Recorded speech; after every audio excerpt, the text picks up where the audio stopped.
दंडवत प्रणाम. देवता व जीव हा जो पदार्थ आहे ते अनादीचे व नित्य आहे आणि निराकार पण आहे. जीव स्वरूपाप्रमाणेच देवता स्वरूपाची मर्यादा जरी निश्चित असली तरी त्यांनाही निराकार म्हटलं जातं. कारण जीवाचे स्वरूप मर्यादा आपण बघितल्या का त्या 10-10% वाढत राहतात, पण तरीही त्यांना निराकार म्हटलं जातं. त्याचप्रमाणे जीव मात्र स्फटिक रूप आहे, परंतु देवता मात्र तशा नाही. त्यांना त्यांचे रंग असतात.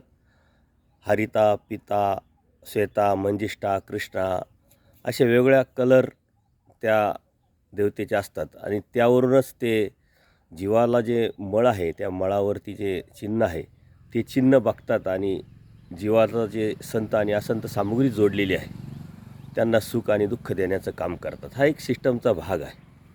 म्हणून देवता वर्ग आपण समजून घेणं अत्यंत गरजेचं आहे. आणि देवता वर्गामध्ये परमेश्वरामध्ये नेमका काय फरक आहे, देवता वर्गामध्ये जीवामध्ये नेमका काय फरक आहे, हे जोपर्यंत आपल्याला कळत नाही तोपर्यंत आपली भक्ती अनन्यभावे परमेश्वराला शरण जाऊन एकनिष्ठ होऊ शकत नाही. जोपर्यंत एकनिष्ठ परमेश्वराची भक्ती आपण करत नाही तोपर्यंत या जीवाची मुक्ती पण होऊ शकत नाही.